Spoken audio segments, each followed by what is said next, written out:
Hello friends, welcome to Sunrise classes. मैं जितेंद्र सिंह आपके सामने लेकर हाजिर हूँ मैथ का शानदार धमाकेदार सेशन, जिसमें पढ़ रहे हैं इस समय ratio and proportions. Ratio and proportion की इससे पहले हमारी 6th क्लास हो चुकी है। आज इसकी लास्ट क्लास है, यानी 7th क्लास। तो दोस्तों, आज हम पढ़ेंगे रेशियो एंड प्रोपोर्शंस। दोस्तों, हम आपको जो भी कंटेंट दे रहे हैं बिल्कुल ही सिलेक्टेड और एग्जाम के पॉइंट ऑफ व्यू से बहुत ही ज्यादा इंपॉर्टेंट है। आप ये मान लो, आपके लिए जो भी मेहनत की जा रही है, आप बिल्कुल ब्लाइंडली मुझ पर ट्रस्ट कर सकते हैं। आप एक साल बाद खुद अपने आप में इतना इम्प्रूवमेंट पाएंगे कि हाँ, जो बोला था हमने या जो हमने प्रॉमिस किया था वो आपके साथ हमने पूरा किया है, नहीं किया। बस आप लोग बस प्रॉपर नोट्स बनाते जाइए और प्रैक्टिस करते जाइए क्वेश्चंस की। आप एक साल खुद अपने आप में इतना इम्प्रूवमेंट देखेंगे, किसी भी एग्जाम में आप जाके बैठ जाइएगा, आप उसके 90 से 95% क्वेश्चन बिल्कुल इजीली बना सकते हैं। तो चलिए दोस्तों, हम अब बढ़ते हैं अपने क्लास की तरफ। तो चलिए दोस्तों, हम अपना पहला क्वेश्चन देखते हैं। 4.8 और 10.8 के मध्य औसत अनुपातिक और 0.4 और 2.4 के मध्य तृतीय अनुपातिक। तो हमने आपको अपने फर्स्ट क्लास में ये फॉर्मूले आपको बताए थे। सबसे पहले यहाँ पे हमें मध्यानुपात निकालना है, यानी मध्यानुपात का फॉर्मूला मैंने क्या बताया था आपको? मध्यानुपात का फॉर्मूला बताया था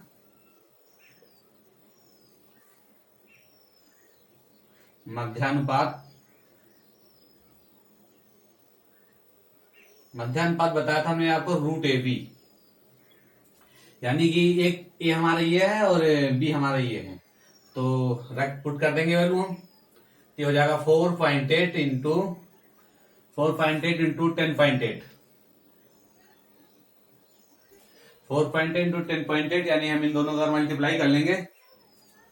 4 32 320 और 320 68 64 320 और 64 384 यानी कि 84 और 48 48, यानी कि यहाँ पे आया था हमारा 384, कैरी बचा 3 और 48 का नंबर 48, 48 3 51, यानी कि 2 डिजिट बाद पॉइंट लग जाएगा। 51 84 आया हमें। अब 51 84 हमें वर्गमूल पता होना चाहिए।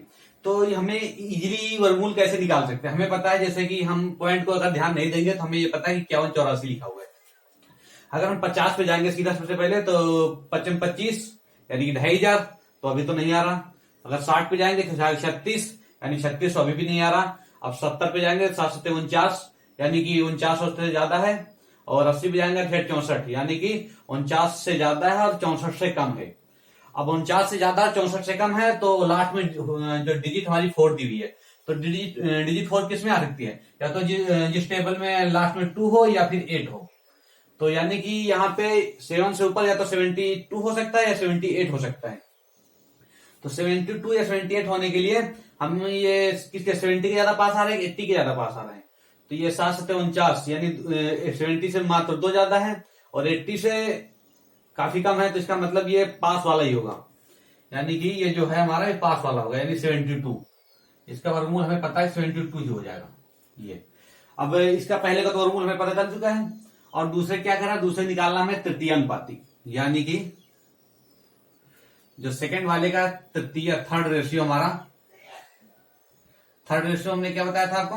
थर्ड प्रोपोर्शन हमने बताया था आपको B² अपान A। ये तो बताया था B² अपान A।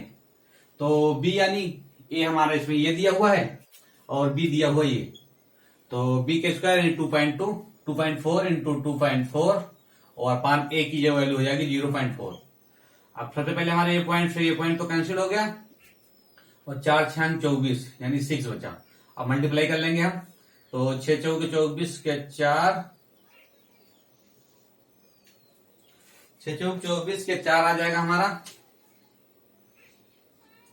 ये हो जाएगा 4 और 6 दून 12, 12 2 14 और 1 डिजिट के बाद पॉइंट लगा देंगे। तो यहां से तो जो मध्यानुपात निकल के आया था ये 7.2 आ गया, और जो थर्ड रेशियो यानी तृतीय अनुपात निकालना था वो 14.4 आ गया। अब हमसे इसमें पूछ क्या रहा है? तो तृतीय अनुपात का अनुपात निकालना, यानी तृतीय अनुपात का भी अनुपात निकालना है। यानी कि जो हमारा मध्यानुपात निकला है उसका और तृतीय अनुपात जो निकला है उसका, उन दोनों का भी अनुपात निकालना है। अब इन दोनों का अनुपात हमें निकालना है, तो ये हो जाएगा हमारा मिड रेशियो, मिड प्रोपोर्शन, और रेशियो थर्ड प्रोपोर्शन। अब इन दोनों का प्रोपोर्शन निकालना है, तो हमें पता है हमारा मिड रेशियो क्या निकल के आया है, ये 7.2 है, और थर्ड रेशियो क्या निकल के आया है 14.4। अब एक एक डिजिट के बाद पॉइंट है, तो पॉइंट से पॉइंट तो कैंसिल कर देंगे। अब पॉइंट से पॉइंट कैंसिल हो गया, तो ये हो जाएगा 17 जा 144, यानी 1:2। यही हमारा आंसर हो जाएगा। तो दोस्तों समझ में आया होगा आपको। इसमें ऐसा हमें कुछ भी नहीं करना था जो शायद आपकी समझ में ना आया हो, बस हमने इसमें केवल इसका मिड रेशियो निकाला, और मिड रेशियो निकालने के बाद थर्ड प्रोपोर्शन निकाल लिया, थर्ड प्रोपोर्शन दोनों का अनुपात पूछा था, दोनों का अनुपात निकाल लिया। बस इसमें थोड़ा टिपिकली यही था, मल्टीप्लाई करके और इसका वर्गमूल निकालना। वर्गमूल शायद आपको समझ में आया होगा, हमने ऐसा इसमें कुछ भी नहीं किया। बस हम ये देखते हैं कि कौन सी संख्याओं के पास ज्यादा जा रही संख्या। तो जैसे कि हमें पता है कि 70 और 80 के बीच में आ रही थी, और लास्ट में यूनिट डिजिट 4 है, तो या तो यूनिट डिजिट 2 वाले में 4 आएगा, या फिर 8 वाले में 4 आएगा, कि 88 64 होता है और 2 दूनी 4 होता है। तो दोस्तों बस 2 ही हो सकता था। तो ये हमारा जो 70 यानी 49 के ज्यादा पास आ रहा था, इसलिए हमने ऊपर वाली संख्या ले ली। तो चलिए दोस्तों अगले क्वेश्चन की तरफ बढ़ते हैं। तो चलिए दोस्तों हम अपने अगले क्वेश्चन की तरफ बढ़ रहे हैं। हमारा अगला क्वेश्चन है 4,5 के यानी थर्ड प्रोपोर्शन को हिंदी में अनुक्रमण अनुपात बोलते हैं। तो 4 और 5 के बीच में थर्ड प्रोपोर्शन, और 3, 6, 8 के बीच में फोर्थ प्रोपोर्शन। अब यहाँ पे हम देखेंगे यानी कि 4 और 5 का थर्ड रेशियो। तो थर्ड रेशियो क्या हो जाएगा, थर्ड रेशियो वही हो जाएगा हमारा बी, थर्ड प्रोपोर्शन हो जाएगा B² A। तो यानी बी हमारा दिया है 5, यानी 5 × 5 अपान ए, तो ये हो जाएगा हमारा 25/4। और जो फोर्थ प्रोपोर्शन निकालना है हमें, फोर्थ प्रोपोर्शन हो जाएगा हमारा, फोर्थ प्रोपोर्शन का फॉर्मूला हमने क्या बताया था आपको, जब फोर्थ प्रोपोर्शन के लिए हमें 3 संख्या दी हुई होती है, यानी कि BC/A, यानी कि B × C/A।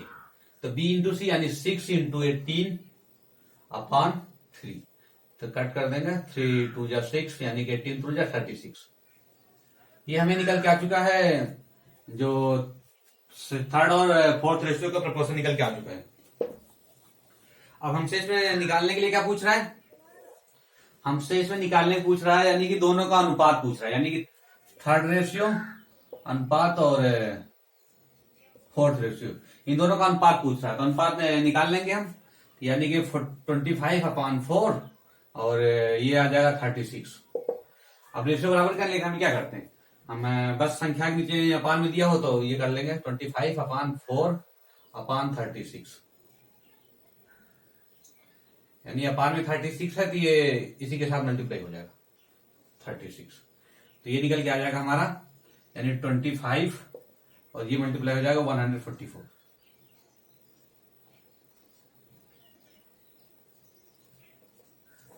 ये हमारा रेशियो निकल के आ गया। तो शायद दोस्तों समझ में आया होगा आपको। चलिए हम बढ़ते हैं अपने अगले क्वेश्चन की तरफ। चलिए दोस्तों अपना अगला क्वेश्चन देख रहे हैं। एक ठोस हीरा गिर जाता है तथा 3 टुकड़ों में टूट जाता है, जिनके भागों का अनुपात दे रखा है हमें 2:3:4। प्रत्येक टुकड़े की कीमत उनके भार के वर्ग के समानुपाती है। ये दिया गया है कि ठोस हीरे की कुल कीमत, यानी टोटल कीमत हीरे की दे रखी है, और टूट के दौरान उसकी हानि कितनी, यानी कि जैसे कोई अगर हीरा गिर गया, जैसे कोई सामान गिर जाती है और टूट जाती है, तो उसको आप कितना भी इकट्ठा करोगे थोड़ी बहुत तो टूट के बिखर बाहर चली ही जाएगी। तो वो जो बिखर के बाहर चली गई उसकी वजह से उसको कितना नुकसान हुआ है। तो सबसे पहले देखेंगे पहले पूरा हीरा था कितने का, यानी कि पहले जो हीरे को टूटने के बाद जो अनुपात है, टूटने के बाद का अनुपात दे रखा है 2:3:4। इस रेशियो में टूट चुका है। लेकिन टूटने से पहले क्या था, यानी कि टूटने से पहले क्या था, 4 3 7 7 4 11, यानी कि नहीं 3 2 5 4 9 9, यानी पहले तो 9 था, लेकिन हम आपसे एक चीज और बताए थे, यहाँ मल्टीप्लाई या वर्ग आ जाए ना तो वहां पे हम इन संख्याओं के बगल में हमें एक्स जरूर मानना पड़ेगा, क्योंकि अगर एक्स नहीं मानेंगे तो हमारा क्वेश्चन गलत हो सकता है। तो यहाँ पे हम इनको क्या कर सकते हैं, 2x ratio 3x ratio 4x, क्योंकि हमें वर्ग भी करना पड़ेगा। तो अगर हम एक्स नहीं मानेंगे तो फिर हमारा कंफ्यूजन हो जाएगा। अब हमारा ये तो पहले इतना था टोटली पहले, अब हम इसका अगर वर्ग कर देंगे तो ये कितना हो जाएगा, यानी कि 81 एक्स का स्क्वायर, यानी अब टोटल उसकी वैल्यू कितनी निकल के आ गई है, 81 एक्स का स्क्वायर। और जो कि उसकी कीमत कितनी दे रखी है, यही तो थी पूरी, जब पहले पूरा हीरा जितना था तो उसकी कीमत यही तो थी टोटली। तो इसको हम इसके बराबर कर देंगे 202500। तो हम इसको सॉल्व कर लेंगे, हम इसको 9 से काटेंगे पहले, 9 9 81 और 9 2 18, फिर 2 बचा, 9 2 18 बचा 4 और 9 5 45 और 00, यानी कि ये निकल गया हमारा। अब इसको हम फिर एक बार 9 से काटेंगे तो 9 1 जा 9, 9 2 जा 18 बचा 4 और 9 5 जा 45 00, यानी कि ये आ गया हमारा एक्स स्क्वायर की वैल्यू हमारी क्या निकल के आ गई, 2500। तो हमें यहाँ पे इनके मतलब हानि कितनी हुई यही तो निकालना है। तो हम इसको, हमें एक्स की वैल्यू इसमें नहीं निकालेंगे, हम बस जितना है ऐसे ही पढ़ा रहने के, अगर हमें एक्स की वैल्यू निकाल लेंगे तो हमें दोबारा सॉल्व करना पड़ेगा। तो अभी हम इसको ऐसे ही रहने देंगे। तो हम देखते हैं अब इनकी अगर टूटने के बाद वैल्यू क्या निकल के आई है, टूटने के बाद जो वैल्यू है 2 रेशियो 3 रेशियो 4, यानी 2x 3x और 4x। अगर इनका हम अलग अलग स्क्वायर करेंगे, अलग अलग वर्ग करेंगे तो ये हो जाएगा 4x square plus 9x square और प्लस 16x स्क्वायर। ये हमारा टूटने के बाद का है, ठीक है दोस्तों, टूटने के बाद का निकल के आया है हमारा। तो इनको सबको ऐड करेंगे तो हो जाएगा 9 4 13, 16 9 25, 25 4 29, यानी 29 के स्क्वायर। ये टूटने के बाद का है। टूटने के पहले कितना था, 91 स्क्वायर था, और टूटने के बाद कितना था, टूटने के बाद 29 स्क्वायर, यानी लॉस, उसका लॉस कितना हुआ, यानी हान कितने की हुई, हान यानी 81 के स्क्वायर में से 29 हमारा बचा हुआ है। तो लॉस कितने का हुआ, लॉस हो गया हमारा 11 में 9 गया 2, यानी कि 52 का स्क्वायर। ये हमारा लॉस निकल के आ चुका है, यानी हान हमारी हुई है 52 का स्क्वायर। और यही हान हमसे पूछ रहा है कि उसकी हान कितनी हुई है। तो यस स्क्वायर की वैल्यू हमें पता ही है ये है, तो बस हम इसकी वैल्यू पुट कर देंगे, यानी कि 52 इंटू और यस स्क्वायर की वैल्यू है 2500, बस मल्टीप्लाई कर लेंगे हम। 25 2 जा हमारा आ जाएगा, यानी कि 25 दूनी 50 के 0, यहां से लाए 5 और 25 पंचे 125, 125 और 5 130 और 2 0 और ये हमारा टोटली क्या, इतनी के हमें लॉस हुआ है। यही हमारा आंसर हो जाएगा। तो शायद दोस्तों आपको समझ में आया होगा। हम आपको जन के लिए एक बार और बताना चाह रहे हैं, टूटने के बाद तो ये रेशियो निकल के आ गया था, लेकिन टूटने से पहले हमारा रेशियो क्या था, सबको हमने ऐड कर लिया। ये हमारा टूटने से पहले का रेशियो था। तो पहले का तो 9x और उनका वर्ग हमने कर दिया तो हो गया 9 के 81 और x स्क्वायर, जो कि हमारी टोटल वैल्यू ये थी, उसके बराबर हमने कर दिया। यहाँ से हमने x स्क्वायर की वैल्यू निकाल ली, और टूटने से पहले कितना था, 29 स्क्वायर निकल गया था। लॉस कितना हुआ, पूरे में से हमने जितना टूट के जितना बचा उसको माइनस कर देंगे तो हमारा लॉस निकल के आ जाएगा। ये हमारा लॉस निकल के आ गया, तो बस हमने एक्स स्क्वायर की वैल्यू पुट कर दी, ये हमारा आंसर आ गया। तो दोस्तों ये जो क्वेश्चन हमने आपको बताए, ये हीरे टूटने वाला या फिर कोई सामान टूटने वाला, ये एग्जामिनर के मोस्ट बहुत ही वेरी इंपॉर्टेंट और बहुत ही पसंदीदा क्वेश्चन होते हैं। तो इस टाइप के क्वेश्चन आप समझ लीजिएगा, इसकी प्रैक्टिस आप और थोड़ा कर लीजिएगा। इसमें ज्यादा कठिन कुछ नहीं है, बस पहले हम सबकी वैल्यू को एक बार ऐड करके यानी पूरे हीरे की निकालते हैं, और फिर सबके टूटने के सबको वर्ग करके अलग अलग ऐड करते हैं, माइनस करके लाभ यहाँ जो भी पूछता है उसको हम निकाल लेते हैं। तो चलिए दोस्तों अगले क्वेश्चन की तरफ बढ़ते हैं हम। चलिए दोस्तों अपने अगले क्वेश्चन की तरफ बढ़ते हैं। हमारा अगला क्वेश्चन है, 1104 रुपए को 3 पुरुष 4 महिला और 6 लड़कों के बीच इस प्रकार विभाजित किया जाता है कि एक पुरुष एक महिला और एक लड़के को प्राप्त हिस्से का अनुपात 3:2:1 दे रखा है। यानी कि हमारे पास तो 3 तो पुरुष हैं और 4 हमारी दे रखी हैं वोमेन यानी महिला, और 6 दे रखे हैं बच्चे यानी चिल्ड्रन लड़के। और इनका अनुपात क्या क्या दे रखा है, ये 3 रेशियो, ये 2 रेशियो और ये 1 रेशियो। अब यहाँ पे हमें मल्टीप्लाई करना पड़ेगा, तो दोस्तों हमको x मान ले रहे हैं, क्योंकि हमने अभी आपसे बताया था जब मल्टीप्लाई या फिर कहीं वर्ग स्क्वायर करने का नंबर आया तो हम उसके बगल x मान सकते हैं। मानने के लिए हम एक्स प्लस माइनस के लिए भी मान सकते हैं, लेकिन प्लस और माइनस में एक्स का कोई डिफरेंस नहीं पड़ता है, लेकिन मल्टीप्लाई और डिवाइड और वर्ग में एक्स का डिफरेंस पड़ जाता है। तो चलिए दोस्तों हम देखते हैं इसमें। हमें पता है कि अगर 3 पुरुष को 3 रेशो मिल रहा है तो टोटली कितना मिलेगा दोनों का, यानी 3 तो लोग को 9x पुरुष को हो जाएगा, और वोमेन को हो जाएगा 4 दूनी 8x, और चिल्ड्रन को हो जाएगा 6 का 6x। यहाँ पे पुरुष और वोमेन और चिल्ड्रन का अलग अलग तीनों का रेशो आ चुका है। अब तीनों का अलग अलग रेशो में पता चल चुका है, लेकिन यहाँ पे हमसे ये कह रहा है कि 1104 रुपए तीनों को मिल रहे हैं, यानी तीनों को कुल 1104 रुपए तीनों को जो बांटे जा रहे हैं 1104 रुपए। और यहाँ पे जो तीनों की वैल्यू यही तो निकल के आई है। अब इसको अगर हम ऐड करेंगे तो यही तो हमारा 1104 के बराबर हो जाएगा। तो ये हो जाएगा 9 8 17 6, 9 8 17 6 23, 23x बराबर 1104। तो हमें पता है कि ये कितने टाइम्स जाएगा, पहले अगर 23 से करेंगे 23 69 23 को, यानी कि लगभग लगभग ये हमारा 4 टाइम्स जाएगा। 4 3 12 और 4 दूनी 8 1 9, हाँ 4 टाइम्स, यानी 92 हो गया। कितना बचा, 92 हो गया, तो इधर बचा 8 और 10 यानी 18, 184 बचा।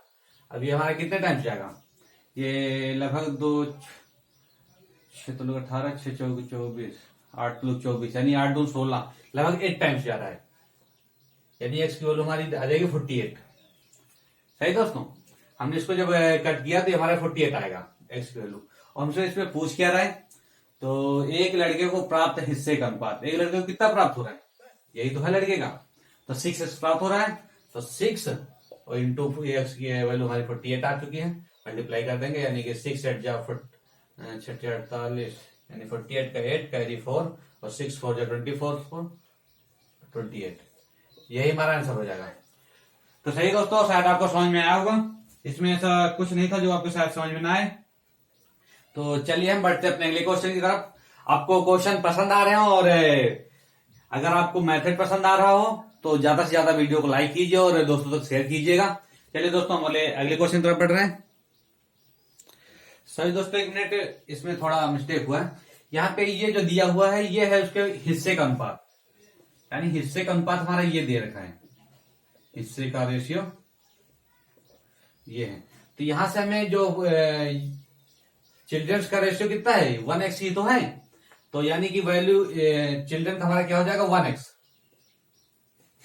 तो यस वी हैव 48 यानी कि 48, तो टोटली हमारा जो आंसर आ जाएगा वो 48 ही आएगा, यही हमारा आंसर होगा। क्योंकि हमें यहाँ पे मतलब प्रत्येक लड़की की पूछ रहा है, अगर सारे लड़के की पूछता तब तो हम 6 से मल्टीप्लाई कर देते, लेकिन यहाँ हमसे कह रहा है प्रत्येक लड़के का कितना मिल रहा है, नहीं प्रत्येक लड़के को कितना मिल रहा है, प्रत्येक लड़के को तो 1x ही मिल रहा है, तो 1x की वैल्यू यानी 48 ही हो जाएगी। तो सही दोस्तों, शायद समझ में आया होगा आपको। चलिए दोस्तों हम बढ़ते हैं अपने अगले क्वेश्चन की तरफ।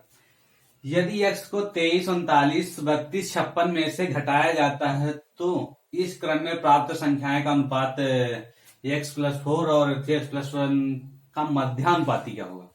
यानी जो भी यहां से हमें इसकी वैल्यू निकलेगी उसको हम यहाँ पे पुट करके उनका मिड रेशियो निकालेंगे। यानी कि अगर हम 23 में x को माइनस करते हैं और 39 में x को माइनस करते हैं बराबर 32 में x को माइनस करते हैं और 56 में x को माइनस करते हैं, तो ये हमारा तो रेशियो सेट हो चुका है।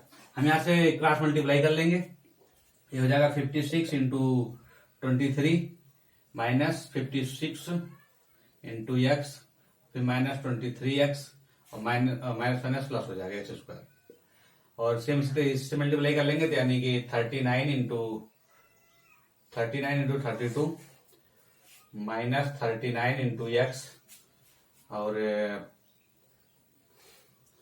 यानी 39 इंटू एक्स। अब एक्स से मल्टीप्लाई करेंगे तो यानी इसको इससे कर लिया, इसको इससे कर लिया, इसको इससे करेंगे 39 इंटू 32 माइनस 39 इंटू एक्स, या फिर हम ऐसे ही कर रहे हैं 39 into 32 minus 32 into 30x minus 32x। अब ये सेम इसको करेंगे तो 39x हो जाएगा, 39x और minus minus plus x square. हमें पता है कि इक्वल टू के इधर उधर दोनों तरफ संख्याएं हैं, तो सबसे पहले हमारा जो सेम सेम वैल्यू है वो तो कैंसिल हो जाएगी, क्योंकि दोनों इक्वल टू के इधर उधर है, सेम चिन्ह है, तो इधर आएगा तो माइनस हो जाएगा, वैसे भी कैंसिल हो जाएगा। अब हम देखेंगे यहाँ पे 56 इंटू 23 माइनस इन दोनों को हम क्या कर लेंगे, ऐड कर लेंगे, यानी 6 3 9 और 5 2 7, ये आ जाएगा हमारा। सेम इसी तरीके से 39 इंटू 32 माइनस इन दोनों को ऐड कर लेंगे तो 9 2 11 3 3 6 1 और 7, ये हो जाएगा। तो यहां से हम एक्स की वैल्यू ट्रांसफर करके निकाल सकते हैं। एक्स की वैल्यू ट्रांसफर करके निकालने के बाद जो भी हमारी एक्स की वैल्यू आएगी उसको हम यहाँ पे और यहाँ पे रख के मिड प्रोपोर्शन, यानी कि इनका मिड प्रोपोर्शन क्या हो जाएगा, मिड प्रोपोर्शन हमारा यही हो जाएगा 4x प्लस 4 मल्टीप्लाई और 3x प्लस 1, यानी यहां से आप एक्स वैल्यू निकाल लीजिएगा। एक्स वैल्यू निकालने के बाद यहाँ पे पुट कर दीजिएगा और आंसर निकल आएगा आपको। अब यहाँ मल्टीप्लाई करने में टाइम ज्यादा लग जाएगा और टाइम हो रहा है दोस्तों, तो कैलकुलेशन आप करना है, कैलकुलेशन आप कर लेंगे। तो हम बढ़ते हैं अगले क्वेश्चन की तरफ। तो चलिए दोस्तों, अब अपनी क्लास यहीं पे दर्शन अप कर रहे हैं। तो दोस्तों, जैसे मैंने आपको पहले इस क्लास के स्टार्ट में बताया था कि आप बस प्रॉपर नोट्स बनाते जाइएगा और प्रैक्टिस करते जाइएगा। कोई प्रैक्टिस के लिए आप प्रीवियस ईयर की बुक किसी भी सेल्स मतलब दुकानदार से, होलसेलर से ले सकते हैं, शॉपकीपर से, और वहां से आप एक बुक लेके उससे प्रॉपर प्रैक्टिस करते जाइए। और यहाँ हम जो आपको बता रहे हैं उसकी नोट्स बनाते जाइएगा। आपको बिल्कुल इतना विश्वास दिला रहे हैं कि आप बिल्कुल ब्लाइंडली बस केवल 1 साल तक पढ़ते जाइए। 1 साल बाद आप खुद अपने आप में इतना इम्प्रूवमेंट देखेंगे कि आप मैथ का बिल्कुल 90% ऊपर क्वेश्चन आप खुद बना सकेंगे। तो दोस्तों, ये है हमारा टेलीग्राम चैनल, जो टेलीग्राम आपको प्ले स्टोर से डाउनलोड करना होगा टेलीग्राम ऐप को, और वहां पे मैथ्स बाय जितेंद्र सिंह डाल के उस पर ज्वाइन हो जाइएगा। वहां पे यहाँ पे हम आपको प्रैक्टिस के लिए क्वेश्चन देते रहते हैं। तो दोस्तों, बस अब यहीं पे हम आपको आज के लिए इतना ही काफी कर रहे हैं, क्लास समाप्त कर रहे हैं। तो दोस्तों ठीक है, बाय बाय। वीडियो अगर पसंद आया तो ज्यादा से ज्यादा लाइक कीजिएगा और वीडियो को शेयर कीजिएगा दोस्तों तक, जिससे कि ये ज्यादा से ज्यादा उन बच्चों तक पहुंच सके जिसके लिए हम ये अपनी मेहनत कर रहे हैं। ठीक है, बाय बाय दोस्तों।